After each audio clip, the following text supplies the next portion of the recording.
এই যেরকম ভালো পাম্প বন্ধ হয়ে গেছে। আমরা পাবলিকের কাছ থেকে অনেক কথা শুনতে হয়, এমনও লোকে বলে যে তাকে আগুন লাগাই দাও। গ্যাস নেই, সাইনবোর্ড লাগিয়ে বন্ধ হয়ে যাচ্ছে একের পর এক সিএনজি ফিলিং স্টেশন। তীব্র থেকে তীব্রতর হচ্ছে গ্যাস সংকট। কোথাও গ্যাস থাকলেও ঘন্টার পর ঘন্টা দাঁড়িয়ে থেকে সেটাও মিলছে না। এতে সবচেয়ে বেশি সংকটে পড়েছে সিএনজি চালকরা। গ্যাস না পেয়ে রীতিমতো হাহাকার করছে তারা। যে পাম্পে গ্যাস দেয়া হচ্ছে সেখানেও বাড়ছে অপেক্ষার মিছিল। এতে একদিকে যেমন বন্ধ হয়ে যাচ্ছে সিএনজি চালকদের রোজগার, অন্যদিকে দুর্ভোগে পড়ছে সাধারণ যাত্রীরাও। 750-800 টাকা গাড়ির জমা দিই, সময় পাই মাত্র 8 ঘন্টা।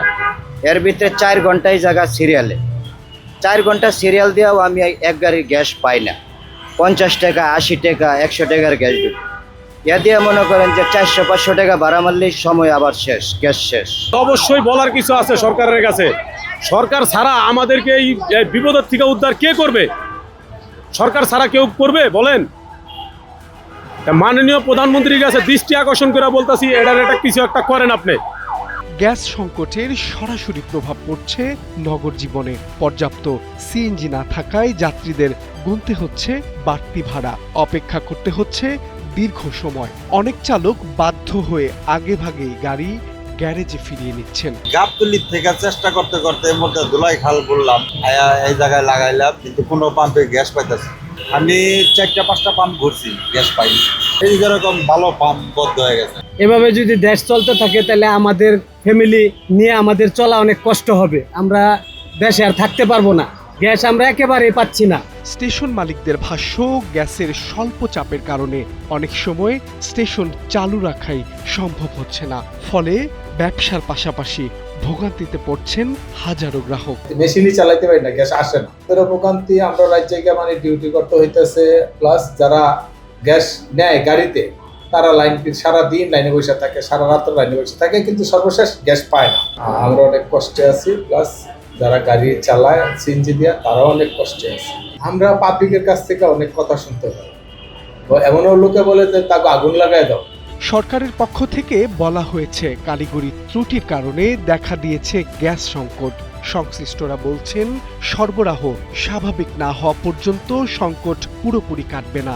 গত সপ্তাহ থেকে একটি এফএসআরইউতে ত্রুটি ধরা পড়ার পর একটি বড় ধরনের দুর্ঘটনার পরিপ্রেক্ষিতে সেই এফএসআরইউ এর মাধ্যমে আমরা আমদানিকৃত এলএনজিকে গ্যাসে কনভার্ট করতে পারছি না, যে কারণে গ্যাস সাপ্লাই গত কিছুদিন যাবৎ আমাদেরকে কম্প্রোমাইজ করতে হয়েছে।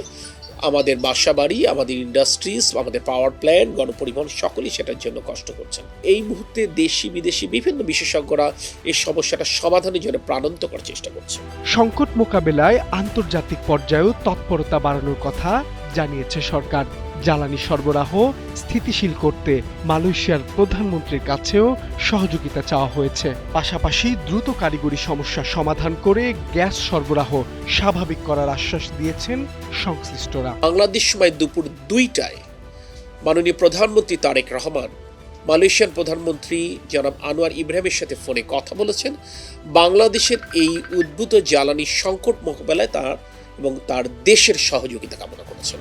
গ্যাস সংকটের ধাক্কায় যখন থমকে যাচ্ছে সিএনজি স্টেশন, তখন এর প্রভাব পড়ছে পুরো নগর জীবনে। চালকের আয় কমেছে, যাত্রীর বাড়ছে দুর্ভোগ, আর ব্যবসায়ীদের গুনতে হচ্ছে লোকসান।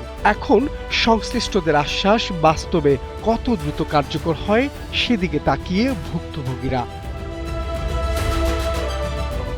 মাহবুব আলম শ্রাবণ, সময়ের আলো, ঢাকা।